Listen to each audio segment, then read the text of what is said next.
What's going on, everybody? It is that time again, the Sooners Illustrated Podcast, episode 122 on this Thursday, October 24th, 2024. Josh Callaway, Collin Kennedy with you on a Thursday. A lot of recruiting stuff to get to. We've got updates from the 2025 class all over the place.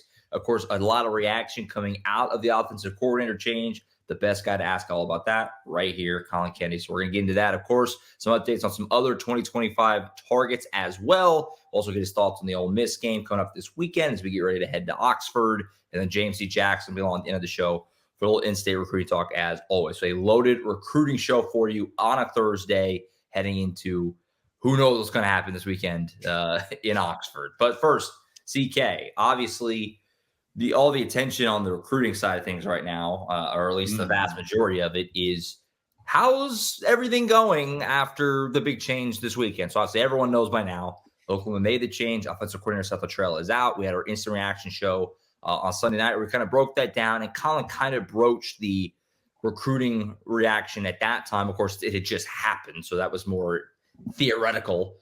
It's now been a few days. The dust has settled a little. Obviously, we are still probably well off from them making a hire as the season still has 5 games left in it. But Collin, from your perspective, talking to some guys, what's kind of the reaction been? And in particular, because we talked about on Sunday with Jaden O'Neal, who is the 2026 quarterback, who obviously had a great relationship with Seth Luttrell. That was one that we kind of speculated would have a lot of injury. How are things going with him and other 25 targets that you've talked to or heard from since then on Sunday? Yeah, so we'll start right there with Jaden O'Neal, like we talked about a little bit in the instant reaction show. Yeah, that was specifically the recruit that committed to Seth Luttrell, right? Luttrell, his offensive coordinator, was going to be his quarterback coach, had been his primary recruiter. And Jaden O'Neal largely committed to OU because of the system that Seth Luttrell ran on paper, his vision for Jaden O'Neal at the time and how that was going to help him get to the next level. And so now that Seth Luttrell is out, huge question marks surrounded his commitment status. But I think going through this process and doing my homework, man, it's become very clear that maybe Jaden O'Neal was far more committed to Oklahoma than I potentially even expected. I mean, I think it says a lot about Jaden O'Neal, some of the feedback that I've gotten from people in his camp and some other folks that I've talked to from a sourcing perspective. I think the long and the short of it is Jaden O'Neal's planning to stick around. Now, I do think there is a world where that changes, but it only comes from whoever the offensive coordinator hire is going to be. And what I mean by that is, from what I've heard to this point, Jaden O'Neal plans to remain committed throughout this process. He wants to play at Oklahoma, and that checks out from everything I've heard, even dating back to when I talked to him at the National Combine in San Antonio. We sat down and talked to each other for 20 minutes or so, and at that time, he didn't even have the Oklahoma offer. Yeah, but he talked a lot about wanting to play in the SEC, taking his career down south, playing at the highest level, and I think that he sees that in Norman, Oklahoma. And so whoever this next offensive coordinator hire is going to have to ultimately determine whether or not that's who he wants as his quarterback take in 2026. And I did a notes package on this, and I kind of want to reiterate what I said in there. I don't know of a lot of offensive coordinators across the country that would look at Jaden O'Neal and go, sure, we're good. So I was pretty impressed and maybe even a little bit caught off guard by just how committed Jaden O'Neal seemingly is to OU. He's bought in, man. He is 100% believing Brent Venables' message, and I think he has a lot of hope for the direction of this program, and I think he sees himself being part of that long term. And unless something were to change from an external factor standing, I think Jaden O'Neal is going to remain committed as your quarterback take in 2026. And that's huge because, I mean, it goes right in line with what Brent Venables said in his press conference on Tuesday, because he was asked about this, what's the recruiting reaction right now? And he basically said, before I ever take commit, I want to know they're committed to OU more, or at least as much so as whatever coach, because coaches change and they come and they go. And so that goes right in line with that. And, we're looking at things right now from a quarterback perspective for Oklahoma in the future. Obviously, just playing devil's advocate, what if Jackson Arnold or Michael Hawkins aren't the long-term guys? You could have Kevin Sperry coming in next year. You're probably portaling someone to be a stopgap, and then it would be Jaden O'Neal. So if you lost O'Neal, there's a scenario here where at one point we're looking at like, man, they're going to have so many quarterbacks. It's crazy to where, oh my gosh, all of a sudden they're scrambling, trying to find someone in the portal. So having that security would be huge if that's the way it ends up going. And it sounds promising right now. So obviously really good news for OU there, I think. Yeah, I think exactly what you mentioned. This was kind of a situation where you were hoping that despite the most important position in that staff room related to the quarterback position facing a change, you were still going to have some resemblance of continuity that you worked so hard to build. Yeah. Jaden O'Neal certainly seems to be part of that. We don't necessarily know what the future holds for Jackson Arnold or Michael Hawkins, but you kind of have to at least hope that one of those guys sticks around. And then kind of building off of that, I'll go through the rest of some of the recruiting stuff, because that's also where I want to build off of this is Kevin Sperry. You mentioned him, still seemingly committed to Oklahoma, talking to folks. That's another quarterback that I still believe will put pen to paper whenever the time comes. I think he is fully prepared to take his career to Norman. And I think it goes without mentioning, but I'll go ahead and say it anyways. Kevin Sperry committed to Jeff Levy previously. That change didn't impact him. Kevin Sperry committed to Oklahoma when he pledged was no other commit in 2 cycles around him. So Kevin Sperry, I don't think is going anywhere. And again, Kevin takes a lot of pride in being an Oklahoma commit at this point. So from there, I think some other guys that maybe people will be curious about, Michael Fasusi, the 5-star offensive tackle here in Louisville. I could sit up here and say everything's fine, which I think today that is the case. Clarity will come for Michael Fasusi, I believe, whenever we get some sort of resolution as to what the future of that offensive staff room looks like. And I'm talking obviously beyond the offensive coordinator. I think if OU hires an offensive coordinator and Bill Bedenbaugh sticks around, I could very much see Michael Fasusi not being phased in the slightest. Sure. Brent Venables, though, will face quite a personal task if he suddenly becomes the primary recruiter for a 5-star offensive tackle should something happen to Bill Bedenbaugh. So I've spoken to a lot of people out this way. Michael Fasusi isn't necessarily all that worried about the change at offensive coordinator. Mm-hmm. And who knows, maybe you still have a very strong chance of keeping him around if something were to change with Bill Bedenbaugh's career track. But I think the summation of that situation with him is you're not really going to know anything until it comes time to actually put the puzzle pieces together. I put a few other notes up on our board, little recruiting notebook as far as some things I've heard on commits. I encourage folks to go check that out. We're running a 50% off deal currently at Sooners Illustrated. I should have another recruiting notebook or 2 coming out today and or tomorrow.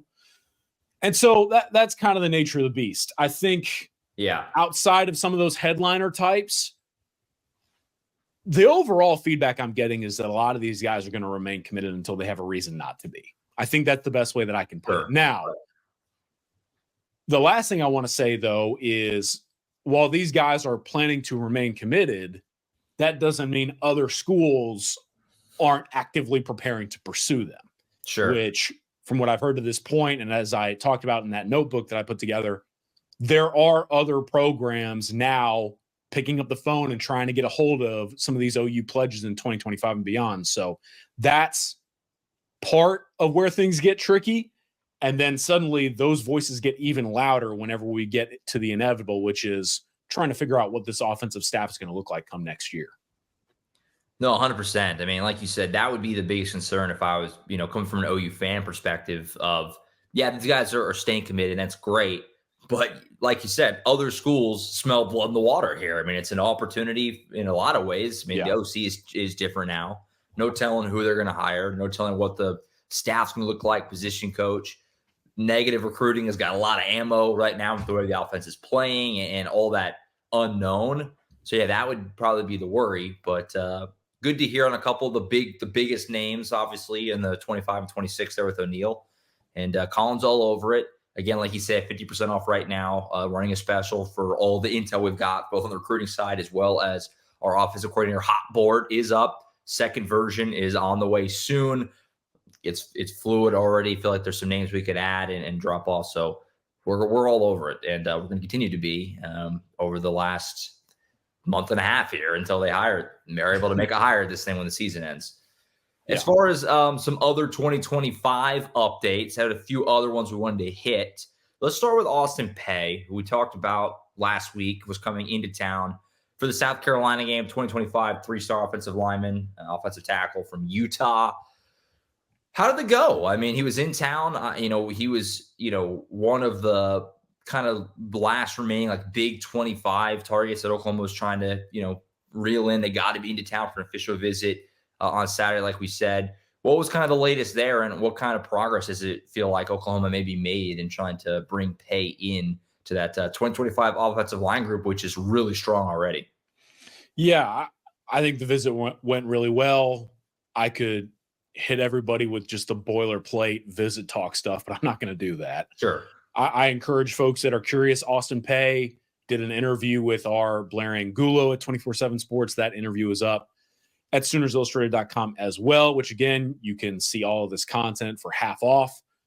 But for Austin Peay, out of the official visit, a couple of things I wanted to touch on here, big picture. Number one, I think Oklahoma's somewhere in the top 2 to 3.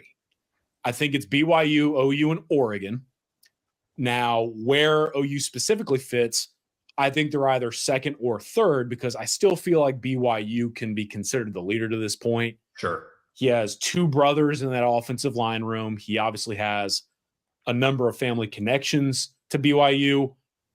But on top of that, man, it's like BYU's having a really good year. And Oklahoma, he took his official visit at a time where the offense turned the ball over 3 times in 9 plays, and the fans booed. Now, 9 sacks. I'm not faulting the fans for booing, but it's just, when you're a recruit and you're in that type of stadium atmosphere, I think that's something that's kind of hard to forget. That's your first impression. Yeah, exactly. I mean, and that's your OV weekend, right? Like it's a very emotional time, for lack of a better term. You're very invested in what's going on. But I think that the conversations he had with Bill Beanbo and Brent Venables went very well. I think that there is a pitch there that hasn't necessarily changed because of the offensive coordinator situation. And why I wanted to talk about Austin Peay as well coming out of this official visit, this was another conversation piece between OU and Peay that, from what I was told, kind of centered briefly around his 2-year mission. So circle back real quick for those who don't know the situation. Austin Peay from the Mormon Church will take a 2-year mission following his high school graduation, and then will enroll at the school of his choosing in spring of 2027. Now, we've talked about that situation at length before here on the show, so that's nothing new to our consistent listeners. Right. But why I wanted to bring it back up, I think it may have been forgotten, and I know I forget it all the time. But what I think's kind of working to Oklahoma's advantage here, or could, is that, folks, we're going to 105 scholarships as early as next year. So why is that important? Well, if you're not aware of what's going to take effect as early as next season, the NCAA is going to institute a rule where roster sizes are going to go down to 105 players, but now the scholarship count is going to increase to where all 105 players will be eligible for a full ride scholarship. With that rule in place, in theory, you can take a few more flyers on guys that you feel can play for you. If Austin Peay is the caliber of player that Oklahoma thinks he can be, and that we think he can be at 24/7 Sports, I mean, this is a guy that we all really like in the network.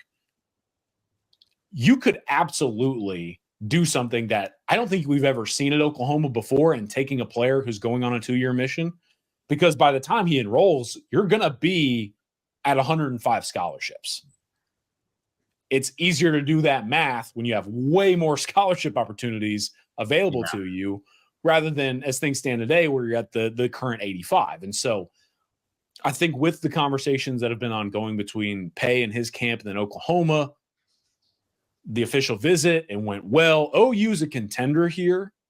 And while that was probably going to be something that was going to be a little bit tricky to navigate, I almost consider that even more of a non-issue, because Oklahoma can look at this player and say, man, if we believe that he can come back in 2 years and give us some quality snaps, we will have far more scholarship means to be able to welcome him into Norman and get this player in our locker room. So I think this is a fascinating name to know. And he's kind of a recruit being pursued by OU at a time where there's so much unknown. Mm-hmm. But the thing I really want to hammer home with Austin Pay is a lot of this unknown can actually work to Oklahoma's advantage and gives the Sooners some pretty firm standing in this process. So an interesting situation, obviously, one that BYU certainly deals with all the time. Right. Not always the case for Oklahoma.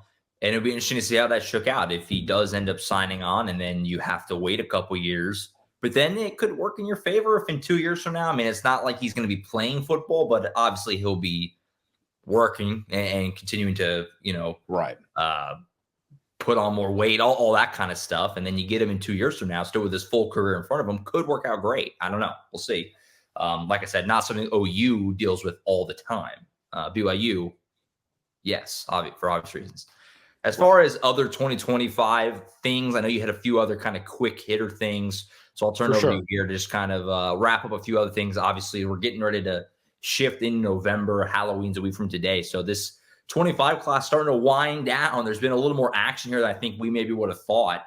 What are some other 25 things, though, to kind of wrap up before we get your thoughts on the Ole Miss game? Yeah, really just wanted to run through kind of some quick news of the day type stuff that I feel is relevant to acknowledge out there for Oklahoma fans. First and foremost, I know I still get asked about him a time or two, so kind of wanted to close that book. If you missed it, 5-star offensive tackle Andrew Babalola is off the board. He is officially committed to former Oklahoma offensive lineman Sharon Moore in the University of Michigan. I think, and I've talked about this here on the show a couple of times, the level of optimism that I had seen, I had felt a time or two was relatively misplaced. But I really felt like after Michael Fasusi commits to Oklahoma, there really wasn't the best ability for OU to try and become a serious player in that process. And I think Andrew Babalola to Michigan makes a lot of sense for him. And so Oklahoma, Andrew Babalola now going officially their separate ways. It's something that I think a lot of folks expected. Next quick thing I wanted to hit on, we talked about Austin Pay's official visit in Norman over the weekend for the South Carolina game. A 2025 guy as well who was supposed to be there but did not make it was Caleb Burns. He was going to take an unofficial visit to that South Carolina game. I'm told by people close to him and his camp, really not a ton to be concerned about here. It was a scheduling conflict. I believe he played a game or something like that that morning kick. I mean, something came up to where it was going to be hard for Caleb Burns to come from the greater Houston area all the way up to OU for that early kick. And so that visit's now going to be likely pushed back. We had talked here that he was probably going to be on campus for the Alabama game. I think that's the time frame where Caleb Burns will show up at OU, could easily turn into an official visit there. And I also kind of think, honestly, probably helps Oklahoma in this instance because you don't really want another recruit on campus at a time where that game did not go well and the atmosphere was not ideal for a first-time game experience. And so I think Oklahoma's okay with the fact that Caleb Burns couldn't make it for the South Carolina game. Again, likely that he'll be in Norman for that Bama matchup, and I still feel like that's a prospect OU really wants to try and close out the 2025 class with. Last thing I want to mention, 2025 offer technically, but a offensive line target has popped up for Oklahoma here in the 25 cycle from the JUCO ranks. We don't really get to talk about the junior college guys much anymore, which is unfortunate, but Oklahoma did send out a new scholarship opportunity to Jaden O'Neal, who is at Cisco College here in the state of Texas. I believe he is a graduate of Lake Travis High School in the greater Austin area. 6'3", 300-ish pounds, plays center interior line. And I think this is notable for a couple of reasons. Number one, we've talked about Austin Peay as a potential O-line target in 2025. We know that 2025 is all about the offensive line. But this is maybe Oklahoma saying, we would definitely bring this player in because he might be able to help us quicker than some of these other players we're set to add to that room. I believe he has 3 years to play 2 seasons, so he could technically be at OU for 2 more years whenever he leaves the JUCO ranks. And I've watched a little bit of film on him. Seems like a pretty solid player. I'd like to, if I'm able to, try to get to one of his games this season. I'm working on that right now. But, folks, I also want to bring up the fact that Oklahoma offers a 25 lineman from the JUCO ranks. Maybe that not only tells you, hey, this is OU basically saying we need some help quicker than originally anticipated. Yeah. But you look at the offer list, Josh. Auburn, Florida, North Carolina, some big schools there on the offer sheet alongside OU. So Jaden O'Neal now a new target for Oklahoma in the 25 cycle. No, interesting name to know there. And like you said, it feels like the JUCO with the portal and everything is kind of taking a little bit more of a back seat than it used to. But you can still find players. Obviously, Absolutely. OU fans know that well. It seems like every couple of years there's at least someone. Kendall Dolby obviously was a JUCO guy. I mean, it happens, and they come in and make immediate impact. So interesting name to know there. Kind of feels good, even though it didn't go OU's way to have the Andrew Babalola sweepstakes over. I'm sure for you, because that's been one I feel like that he's been just on the periphery on this show forever, just forever. So at least the book is closed there. Whenever he committed kind of out of the blue to Michigan, I threw my hands up in relief and was like, oh, we're finally done. And I wish him all the best. It was just, like I mentioned, it was like, what are we doing still talking about Babalola right now? So yeah, I hope that he has a great career, and I'm very much looking forward to turning that page. 100%. And then as far as Caleb Burns, I mean, yeah, I agree there too. I mean, that Alabama game is going to be interesting because I still think even if they lose to Ole Miss this weekend, which they're a huge underdog, we'll talk about that in a second, they'll beat Maine, right? Who knows what happens against Missouri? Let's say they lose to Missouri and Ole Miss. They're 5-5. I still think the crowd will be pretty on fire for that. Even as bad as it's been for Alabama coming to town. I think a Bedlam 2 years ago was the same spot. 5-5 OU was at that time. That was a primetime game, and the crowd was really, really good. No, he won that game. So that'll probably be a better situation than if he had been in town for what happened on Saturday. Yeah. As far as this weekend, Collin, I do want to get your thoughts where you go as always. Like I just said, Oklahoma is a huge underdog. It's not often that Oklahoma is a near 3-touchdown underdog ever, but that's where we're at going to Oxford this weekend. Ole Miss hasn't had necessarily the season they wanted either. We'll talk about that more in the game preview. A lot of pressure on them to win this game, but they're a huge favorite at home. What are your thoughts here? Obviously, first game for Joe John Finley as play caller. It's I feel like we've said this a lot the last few weeks, but it's kind of one of those games like, who knows what's going to happen here? There's a lot of changes on this offensive staff, so we'll see what happens. But where are you kind of at as far as what you're going to be watching for this weekend? And do you give OU any shot to go in and make this interesting, I guess? Yeah, that's kind of where I wanted to start. I think a lot's going to be made, obviously, of Oklahoma's situation and the uncertainty that the Sooners face going into this thing. But you took the words right out of my mouth. Ole Miss needs this game. I mean, this is after losing 2 of the last 3, and each of those losses being by 3 points. Lane Kiffin needs a win, and it's at home. The Grove is going to be rolling. It's a big-time matchup. I know a lot of Ole Miss fans are excited to see a brand name like Oklahoma come to town, and this just kind of feels like a game that the fan base is going to judge Lane Kiffin by if they're going to go and realize all of the goals that they had going into the season, right? Ole Miss, to me, is still a really darn good football team. I think they are, simply put, far more talented than Oklahoma right now. And when you have what they have on paper from a personnel perspective and the pressure that they face at home, I think this is a really difficult draw at the wrong time for OU. Now, on the Oklahoma side, the other thing that I struggle with is Ole Miss is probably preparing to throw whatever it has this game because it feels, I don't want to say must win, but it's a game they got to find a way to go and get. How does Oklahoma really do much at all? I mean, I you know what I mean? You're changing coordinators.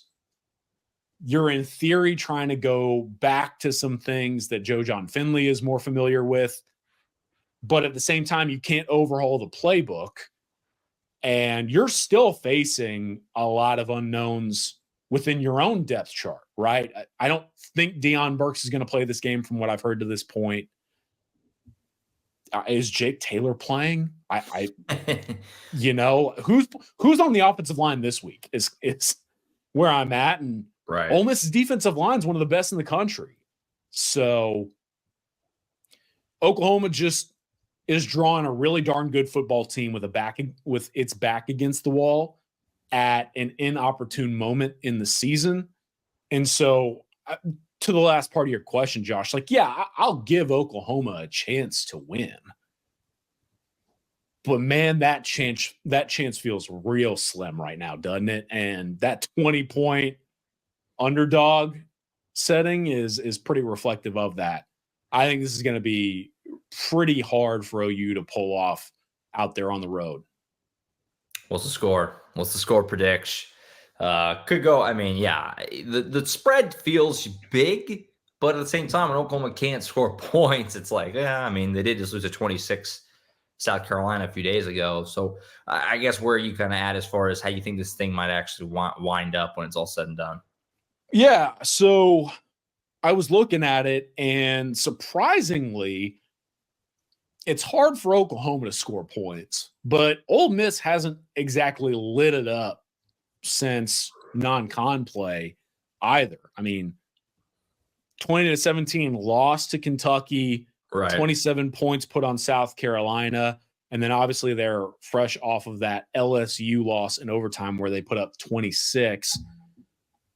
So Oklahoma's defense, to me, will have a chance at least to maybe contain that Ole Miss offense, but the Ole Miss defense might be overlooked until the ball is kicked. And that's when I think that unit for the Rebels could really shine.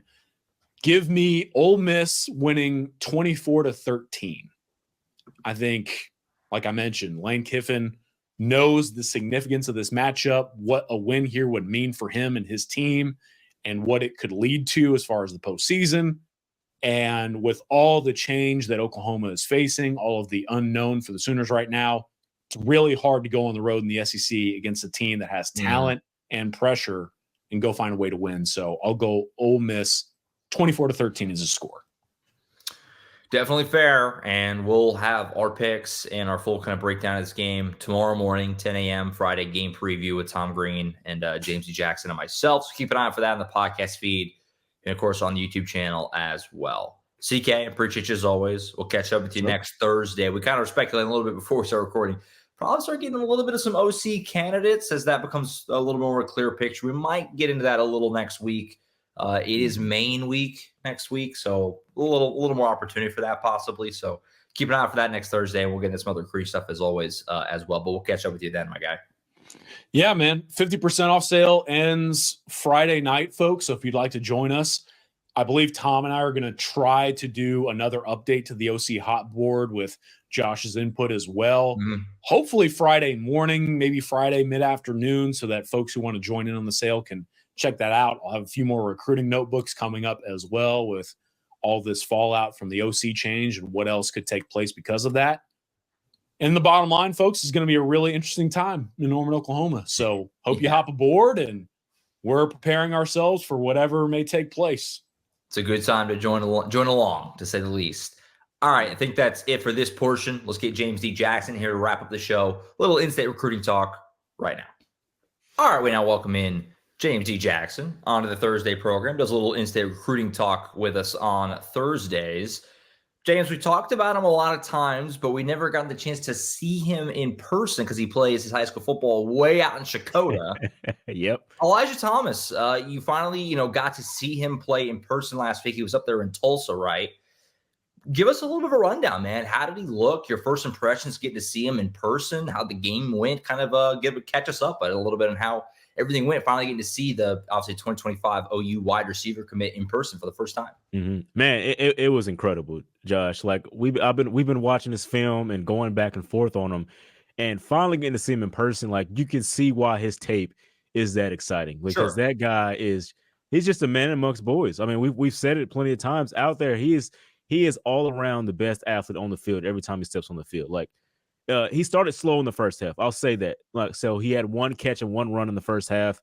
Was really just working on the scheme, what was being coached at the time, because he was getting double teamed at the line of scrimmage every single play. Like, and you could tell. And I was on the Holland Hall side for the first half, and they were like, "Yeah, don't kick him the ball. Do not kick it to him." Like they were really coaching the guys to keep the ball away from him on special teams as well. But in that second half, when Chakotah really needed it, I mean, he just took over. I mean, 3 touchdowns. He had 4, but one of them was called back. I'm still not sure why. It was some type of play in the backfield. But sometimes the what's actually being called on those types is not especially clear. Yeah, I mean, he reversed field a couple of times and made his way to the end zone. Like I still posted, I was like, "You got to see this run." Like I know it got called back, but this is incredible what he's just done. Right. And I know that there was one that went a little bit more viral. It's not necessarily viral, but the clip where he just broke 6 tackles on his way to the end zone. Like that was such a big play at the time because it was like the go-ahead score for Chakotah, and it was late in the fourth quarter. So like you're thinking that's going to win him the game. That is incredible. And then Holland Hall goes back down the field, and credit to them, they scored and retook the lead. So Chakotah had to go all the way back down the field once again, and they came up 1 yard short. I mean, Elijah Thomas almost got him there, literally tackled at the 1 yard line, like a Friday Night Lights, movie type of thing. It was one of those situations. So, but other than that, I mean, it was a great impression of him. I mean, he was dominant. I mean, defensively, special teams, offensively. I mean, he was tackling guys. He would start on this side of the field and run all the way to the other side and tackle the guy in the backfield. It was like he did it like 3 times. Like it's just crazy what he's doing. So I think OU should be really excited about him. I mean, he showed that he is going to be that guy. So that was really fun to see from him in that game. Yeah, I mean, one of those guys that just kind of looks different. And obviously, we've seen tape, and he's been at Brent Venables camps in the summer. So we've got to see him kind of, but it's different when you see him in an actual game, environment. And most OU fans, I think, are very well aware, especially if you watch this show. But I always feel like it's kind of important to rearticulate. He's a top 150 player in the country in 24/7 Sports rankings. He's number 7 athlete. I looked it up to confirm. Number 7 athlete in the entire country. So it's not like this kid from Oklahoma who is special. He plays at a small school. Like we're pumping him up. He's legitimately one of the elite talents in the entire country. And I'm glad you mentioned Venables' camp as well, because some people can say, well, he's playing at a lower class because Chakotah's class 3A. But when he goes against those guys in camp, he's still standing out. Like he's still making the plays. So against the best of the best. So that's a good point there too. 100%. So excited to see him finish out the rest of his season, obviously, and get to town. Not sure if he'll enroll early or not, but obviously we'll see him sooner rather than later in an Oklahoma uniform, which is exciting. As far as some future guys, obviously Elijah in 25, we're going to see him in Oklahoma very soon. More down the road in 2027, Oklahoma sent out a new in-state offer this week. I know you wanted to get into, so I'll let you take it from there. But Oklahoma getting in early on some youngsters in that 27 class. Yeah, so Caden Penny, a 6'5" offensive lineman, defensive lineman that I've been in contact with since he started getting his offers, just kind of helping him out, putting his offers in and things like that. I mean, he got an OU offer. He took an unofficial visit to the game this last weekend, and left with an offer. He had a great time. He said it was incredible, and he was really excited about it. I mean, a guy like that, I mean, a sophomore, as you said, a 2027, so he's a sophomore right now, getting that type of offer, and you know that Oklahoma needs the offensive lineman. So really getting it early on this guy here, who could turn out really well for them. Now, he did say that a lot of the talk he had was on the defensive side of the ball, which is, something that maybe he didn't even expect. Todd Bates was really, really talking to him and spent like half an hour with him as well. Now he did talk to Coach Bill Bedenbaugh on the offensive line side, but he said he took a lot of time with Todd Bates. So that was pretty interesting, I thought, too, because even Penny said, yeah, as of right now, I think I'm better on the offensive side of the ball, but I guess we'll see down the road. And maybe OU's seen something that we're not, but he plays both ways for Bixby, which if you're in Oklahoma, that says something. Like a team that good, he's playing both ways, offensive line and defensive line.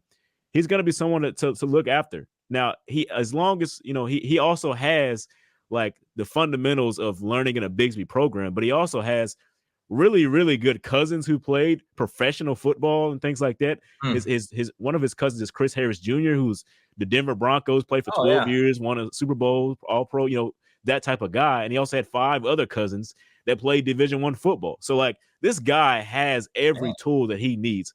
Learning at Bixby, learning from his older cousins, like, he's incredible. Now, if you go and watch his film, he's an athletic 6'5", Josh. Like, he is moving around for one of the biggest guys on the field. So I think it's going to be really good. If you can get this guy, that'll help out a lot, because just from seeing that and hearing his backstory, talking with him, I'm really excited about him. And I think OU is as well.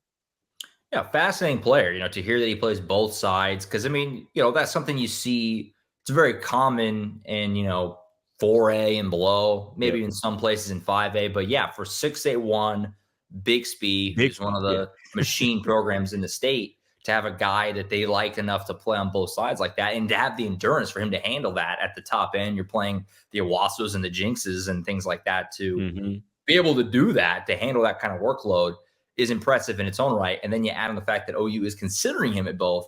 I think that gives you an idea at just as a high school sophomore, how, kind of polished he already is. And obviously he's only going to get better and better and better as his career goes on. So an exciting name to kind of file away there, 27. We'll see if maybe he can come to Norman for any camps this coming summer. And we'll be a name that we'll continue to keep an eye on. And for those who don't understand why we're saying, Bixby, because I know there's somebody on our board that didn't know. Since 2014, Bixby has won every single state championship besides 2017.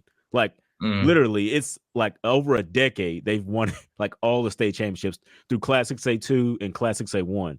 Like, it's crazy the amount the run they're on. So for a guy like that to play both ways, it's wild. Yeah, and a couple of guys who are making hay at the major college football level. Lucas at Arkansas is starting tight end. Obviously, Brennan Presley at Oklahoma State is one of their go-to wideouts. So it's a really good program, and one that if you get a guy from there, and Oklahoma's taken some preferred walk-ons from there that we've certainly seen and things like that. But at the very least, you're getting a well-coached guy who's used to a lot of success and come from a really good program. Just kind of one of those, kind of similar to Carl Albert on the OKC side. You just kind of know the personality you're getting if you're getting somebody from that program. Lauren Montgomery out there, it's a machine. Absolute machine in the state of Oklahoma. All right, man. Well, I appreciate you as always. Good stuff there. Great show, as always, with Collin earlier. A lot of recruiting stuff. We'll be back tomorrow for the game preview Friday morning. James, myself, and Tom Green to preview Oklahoma and Ole Miss coming in from Oxford. Who knows if that's going to go? We're all going to talk about it tomorrow on the game preview. So that's it for now. For Collin Kennedy earlier, James D. Jackson, I'm Josh Callaway signing off. We'll see you next time right back here on the Sooners Illustrated podcast.